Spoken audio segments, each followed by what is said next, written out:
right, so today is going to be another short one. Before I get started, we have a challenge currently running in the community. It's a creature design challenge. The winners get 2 hours with me, portfolio review. You pick any one real flower and you turn it into a creature and you add a magical element. It should be really, really cool seeing all of the designs. It's always so much fun looking at those. And Portrait Studio is on sale. My masterclass is on sale for anyone who wants to know how to draw a face from scratch. You don't need to know anything about art to do this because I teach from the ground up. I teach the basic structure, the basic fundamentals, geometric anatomy, all of it. I start from the ground up, zero knowledge, and move all the way into a finished portrait and the finished detail and the highlighting. So it's a lot of room for those who just don't know how to draw. And all I'd really need you to do is just have a digital painting software of some kind. But even then, you can duplicate a lot of what I do with pencil and paper. So you really, it's not medium limited, it's not skill limited, and it's on sale. All right, so let's get started. I'm taking a look at this one, which is so beautiful. And I'm taking a look at this one. I love the colors. Let's start with this one.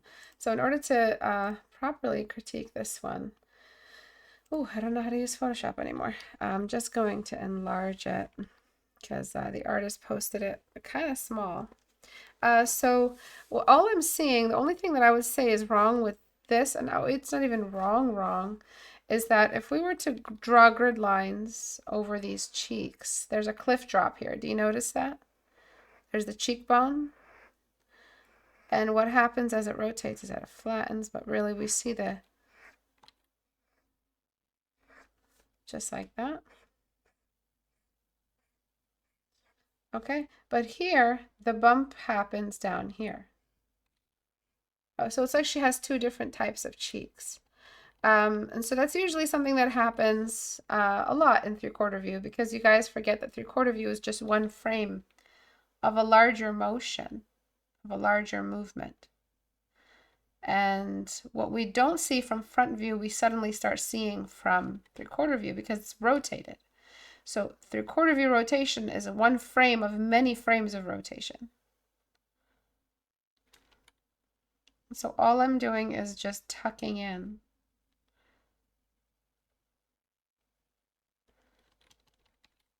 The cheek, and you can even keep the cheek out if you'd like, as long as the cheekbones match. Do you see how before there was like no cheekbone? And then now I can probably, you kind of end the hair off at an awkward point. So I'm just going to extend the hair a little bit.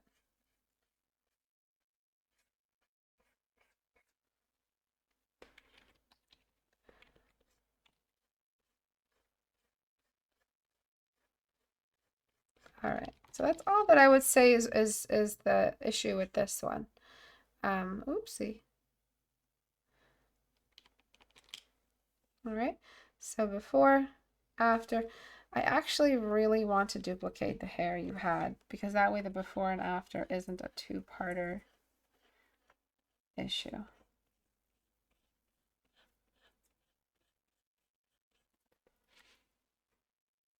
Right, so before, there we go, that's better. After, before, after. You can see how there was like this, let me just clean up what I erased. Oh no, I never erased anything on the bottom.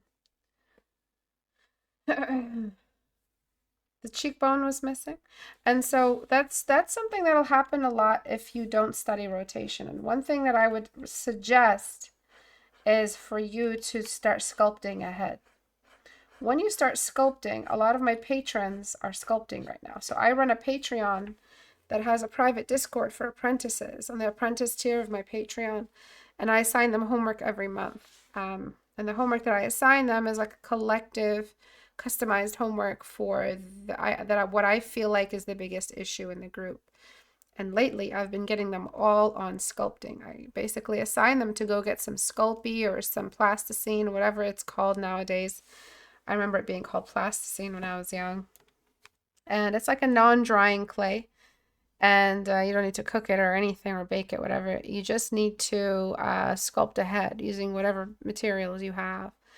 And what it does to your brain is amazing. It gives you the form. You actually start seeing that all this form that I've been faking with 2 dimensions, I now can see the form I've been faking. So in the world of painting, this is what you're doing, and this is something that you should tell everybody around you. This is something that you should tell your children if you ever want them to be artists one day. This is the most important thing to not forget, and we forget this all the time. When we're painting, all we have are 2 dimensions. We fake the 3rd dimension. We're pretending there's a 3rd dimension in this flat space. We faked it. When you start sculpting, when you start sculpting with 3D material, real life material, you're not rendering the light. The light is being auto-rendered because now you're in the 3D realm. You've popped out of the canvas. Now you're just sculpting. And some connection is made in there in your brain. Some connection between all of the 2D struggle that you've had in your entire time as an artist studying 2 dimensions. You start sculpting, suddenly there's just like this neuron, or not neuron, what is it called? I don't know, pathway, neural pathway, this little thing starts happening. And you just, okay, I'm just seeing it animated. It's like this electrical thing, and then you just got this filament neural thing formed between the world of 2D and the real world of 3D realism. And suddenly there's a bridge, and you're like, oh, damn. When I draw, I'm not drawing to draw. I'm drawing to sculpt. It's something amazing that happens. It's hard to put it into words, but sculpt if you can. When you reach the point of no return where you're too good at art to give up, and you've gotten to the point where you just don't know how else to improve because you're good, and this artist here is good. But this one tiny little thing could have easily been figured out if they started sculpting. Not that this artist has a lot of problems, not at all. I would say this artist has got a pretty good hold over everything that they're doing. But they're getting to the point where they're entering middle or late intermediate. And always, always, if you're entering that point and you haven't sculpted yet, oh man, you got to stop and sculpt. Because there's going to be a very, very obvious, what do you call it, like clue or a little artifact left behind in your work that's going to give it away. It's going to say, hey, this artist is good at blending. It's good at they're good at doing things, but they have never sculpted, and it's going to show. It's going to show if you've never sculpted. So start sculpting, start messing around with 3D material so that it's no longer just a play of the 2D. You start remembering that all of this is for the sake of 3 dimensions. All of this is for the sake of some larger missing dimension that I am faking. And the better you are at faking it, the more professional your work will look, the more high your skill will look, just because you're faking it. You're a magician. You're pretending there's a 3rd dimension. What I'm doing now is sorry, 1 minute, keyboard shortcuts. All right.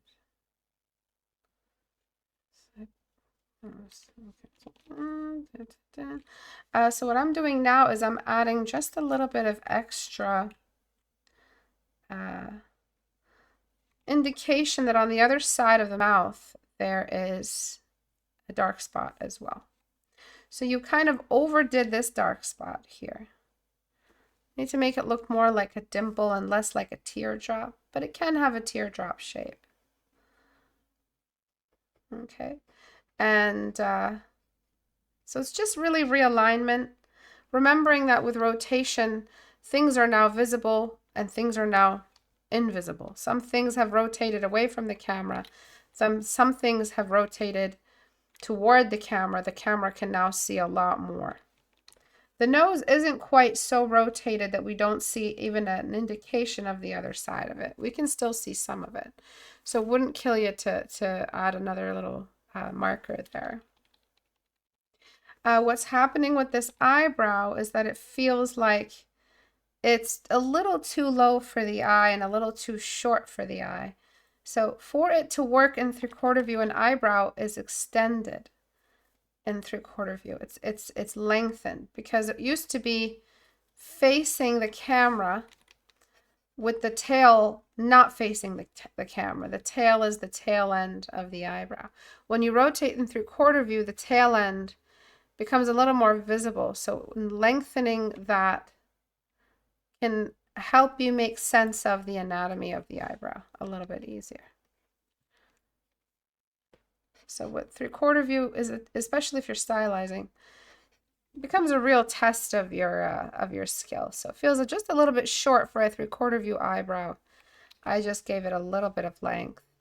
And then for the distant eyebrow, well, it's 3/4 view, so that means the tail has rotated away from us. So the tail should pretty much be disappearing off. It should be kind of going. I don't want to get rid of her pleasant look. She has like a very pleasant look to her face. I don't want to get rid of it.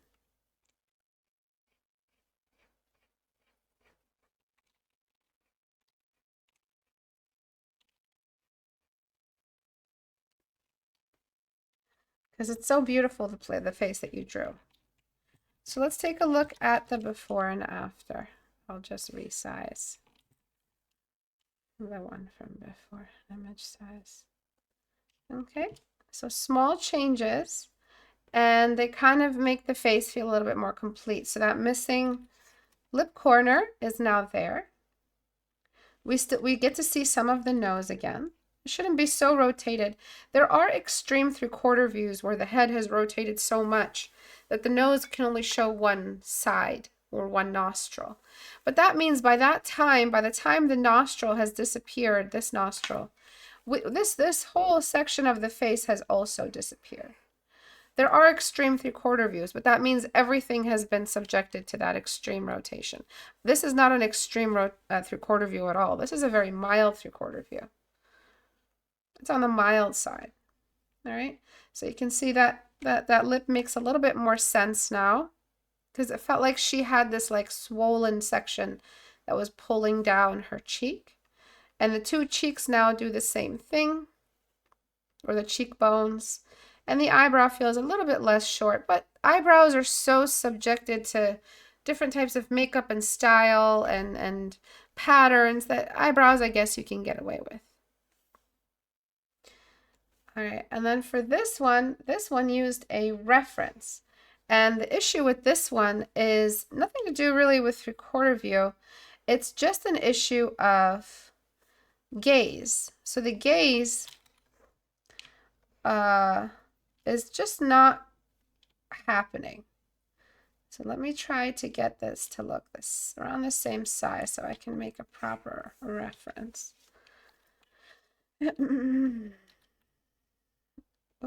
Okay, so let's take a look at what's happening with the look in the eye, the gaze, G-A-Z-E, not G-A-Y-S.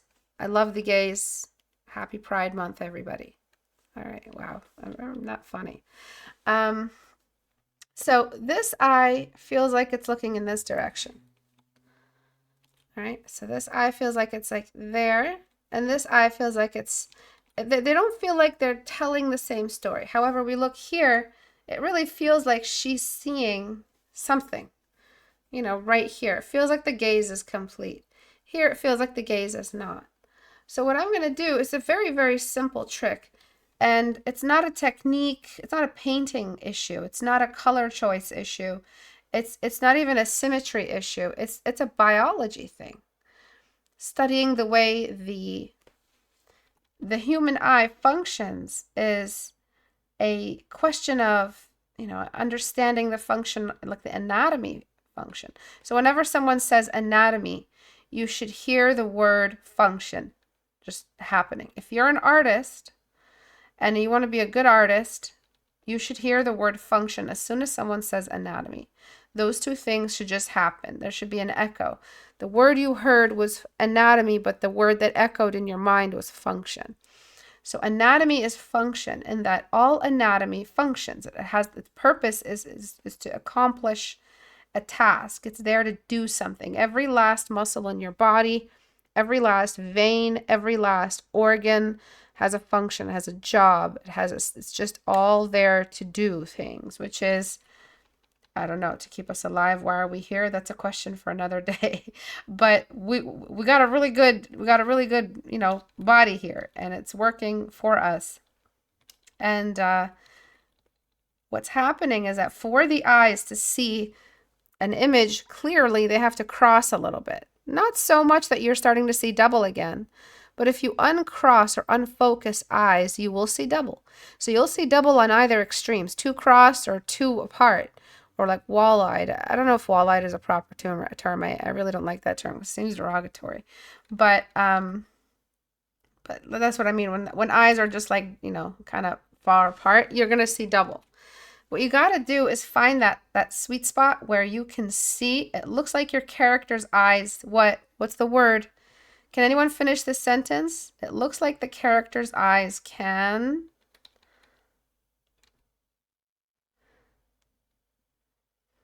All right, I'm going to just wait for it because there's a latency in the stream. So all I'm doing right now is trying to capture that same gaze. Rotate? No, that's not the word I'm looking for. But yeah, I guess rotate isn't that the joints, every joint is a circular thing. Like look at your shoulder joints, your knee joints, your hip joints all have a circle. So the eye is a joint technically. It's one big ball. That's a very, very advanced, complicated joint, but it's a ball in a hole. So it's a joint and it can rotate. Yes. Focus, yes, but function. Function is the word I'm looking for. It looks like the eyes can function. Like this drawing isn't just a drawing, it's a drawing that can see. It's really, really important, you guys. That's what's missing in your art that's keeping you. Are you the type of art? Put your hand up if you're the type of artist who can draw, who can blend, who can control colors, who can color pick, who can control contrast, edges, but there's something missing in your work. There's just, it, there's something missing that's keeping you from looking like the pros. And I'm here to tell you that that thing that's missing is the function. Do you have that focus in the eye? So let me show you the before. Let me show you what it looked like before. All right, do you see what I'm saying? So I crossed the eyes inward. This eye and this eye kind of felt like they weren't looking in the same direction. All right, they kind of had different sizes. They were on different lines in the symmetry. The nose was a little bit down. So all I did was just settle everything back on the horizontal and vertical lines, which made it so that the eyes look like they can function. They're around the same size. Anytime you have a disproportion issue in your work, if you create the real life equivalent of that disproportion, that's a disease.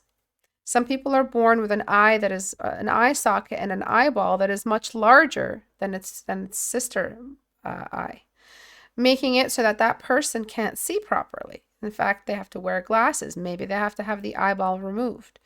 So every disproportionate thing you do in your art has an equivalent in real life, where nature also didn't follow the proportions that were assigned in the DNA, and so resulted in a dysfunctional anatomy.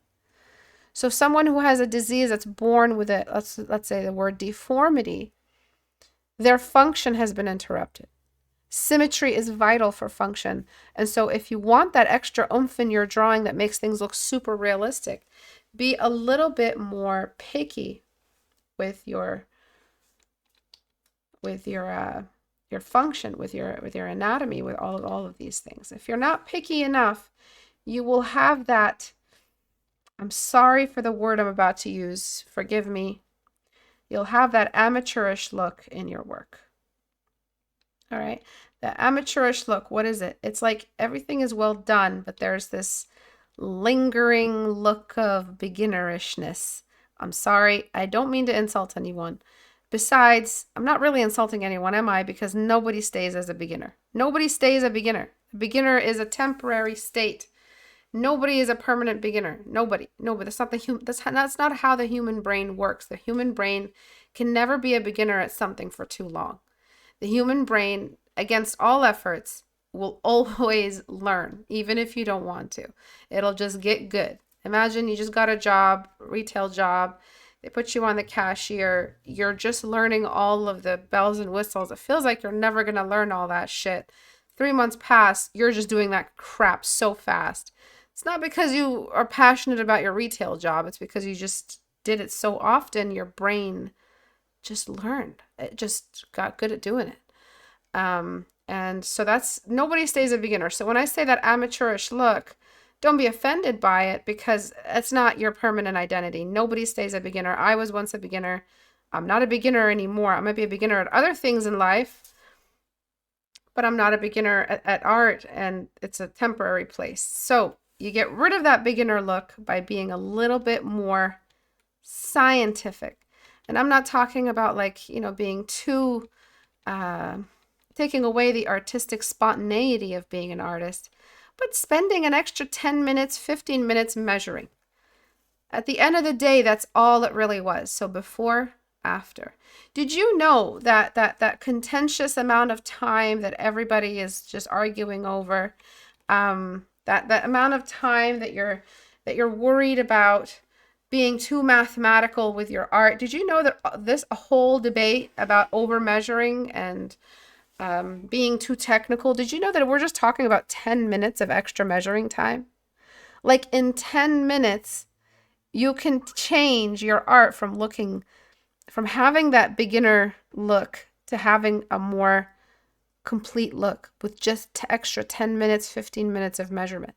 But almost always, all of you skip the measuring because it's boring. It's not really spontaneity, it's not spontaneous. It's not artsy fartsy enough for me. I'm not going to bring out a ruler.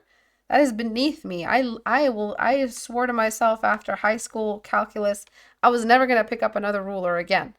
And now here I am picking up rulers. Excuse me. That was me. I'm basically telling you guys what I went through. And then I realized, okay, no, I can't be a dumbass about this. I have to pick up a ruler because there are straight lines on the human head. And if I want my art to be taken seriously one day, if I want to be where I want to be, if I want to be the artist I've always dreamed of being, with super, super realistic portraits and accurate everything, and be a student of form, I have to start using lines. And at the end of the day, I realized, oh my God, all it's really been, it's just 10 minutes, extra 10, 15 minutes of lines and measuring. That's all it took. You're not going to sit there for hours measuring. So really all we're talking about is a very, very short amount of time to get your work from having that beginner look. And by beginner look, I mean the unruly, unmeasured wildness, the wildling look and work, which is like, it's like when you give, it's like the craziness of toddlers. They're so confident. They don't give a damn who's watching. They just do stuff. They just know they have this power and they just do it. You know what I mean? So it's like this same thing. Like you guys are just getting into art and you just want to draw. And so you're just hacking away at it with no regard to the rules. And you're left behind with this kind of, it has energy to it, but you can tell it was haphazard. Like you can tell that there wasn't much thought given into preparation or the rules.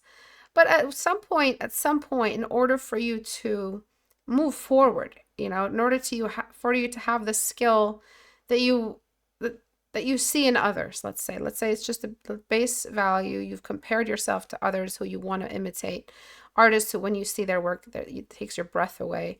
It's not just about the colors they pick and the style they have, but which fundamentals they didn't drop.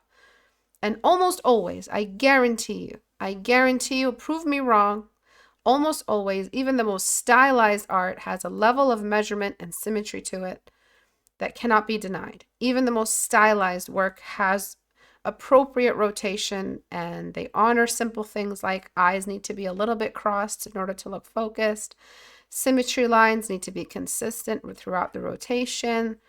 Horizontal and symmetry lines need to be preserved so that, scale needs to be preserved. Tropes, there's a lot of fundamentals that even the most stylized art that has some realism in it still maintains, okay? So that's all this was. It was just measurement and trying to find a point where both eyes look the same, right? They both look like they have the same focused look, and there's a reason you picked this reference, right? There's a reason you picked it. You picked it because you thought her face was worth studying. Well, her face isn't just in her features. Her face is in that gaze as well. You picked it because you felt like it was something that you wanted to study. Well, this is one of the things you want to study, that gaze, that focused curiosity with some deeper thought or opinion behind them that may be a little bit judgmental. It's not entirely just a pretty girl's face. It's a little bit more darkness behind them, a little bit more of a gaze. Smiling, but not all the way, just enough to not be rude, but not all the way, or to be too charitable. And that's exactly, why I would pick this reference. And I'd want to capture that. I'd want to capture that tension and that smile and create the same effect. So I may not have captured it exactly, but I got it to a point where it doesn't have any of that, all the rules get thrown to the wind, who cares, what anybody says. I'm just going to make both eyes different size, one nostril lower than the other.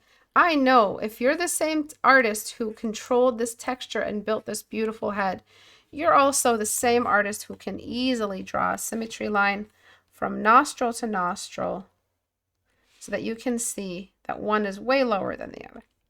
I know this is beneath you. Like, I know you're capable of that.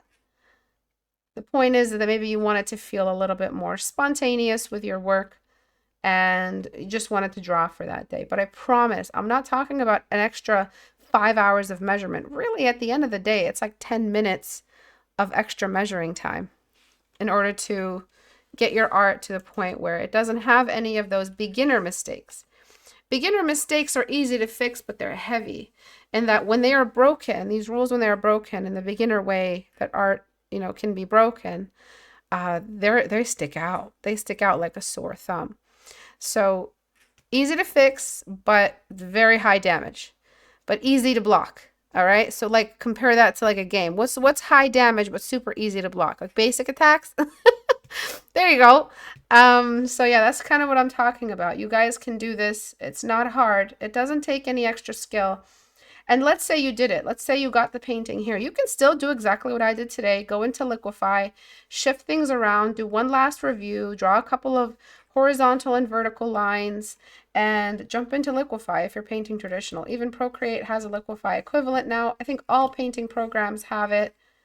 And you just kind of try to make sure all of your stuff is on the same line. And it's not going to kill you, all right? You're not going to lose your artistic skill just because you did a couple of straight lines, just doing one last little review before posting. It's the difference between getting hired and having your work passed, having mistakes related to having mistakes related to anatomy and symmetry. That's like Art 101. That's like the first things we're learning. And when you ignore them, it doesn't show that you don't have skill. It just shows that you have maybe a level of like negligence to the standard, I guess. I mean, people hate these words. People hate the word standard. As soon as they hear it, they're like, no, I want to do whatever I want. But it's standards for your benefit, I promise. It's not like some kind of fascist way of looking at how art should be created. It's by standard, they mean standard in that it's very, very good for the artist to do these things instead of having to do them later when the painting is fully done. I mean, what if this was traditional? You'd have to repaint all of this. So if you get into the habit of measuring and follow that standard of application or approaching the science, visual science of art, and get the lines out of the way early, it's just, like efficient. It makes it easier. But in digital art, even that has fallen through. You can fix the measurements later with Liquify, just as I have. Okay, so even this issue can also be remedied with sculpting.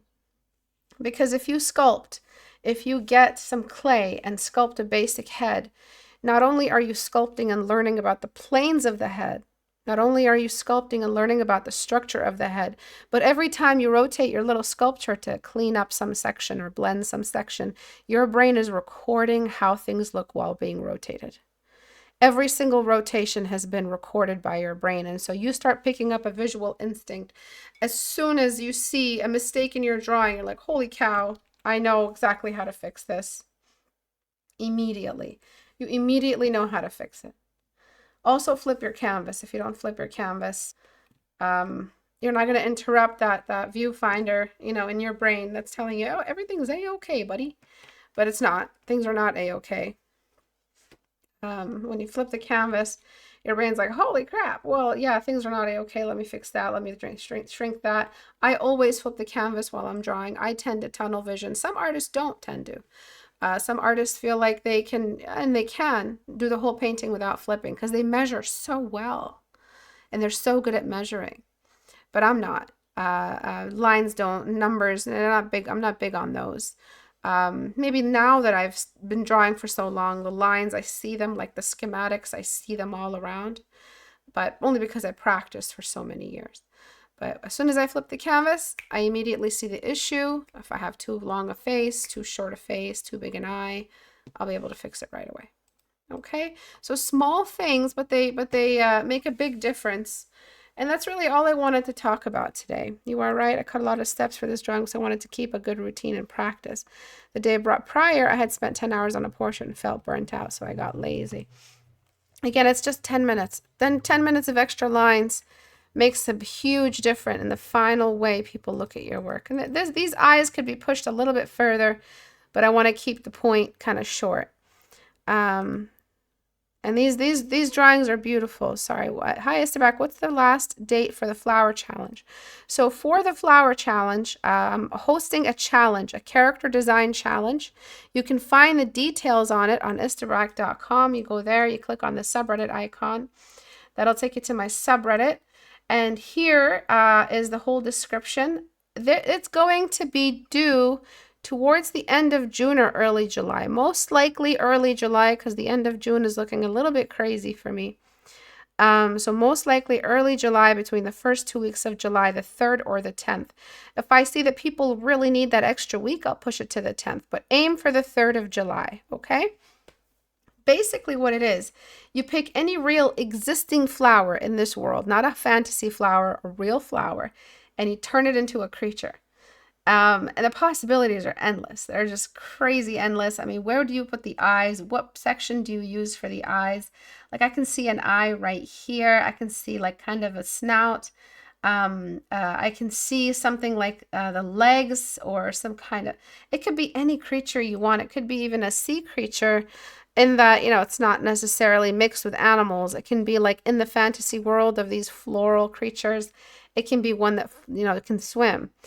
So you can pick any real existing flower in this world and turn it into a creature, and you can sprinkle on some magical elements, and I will review them. I will take a look at them. The winner will sit with me in the critique hour and review them with me.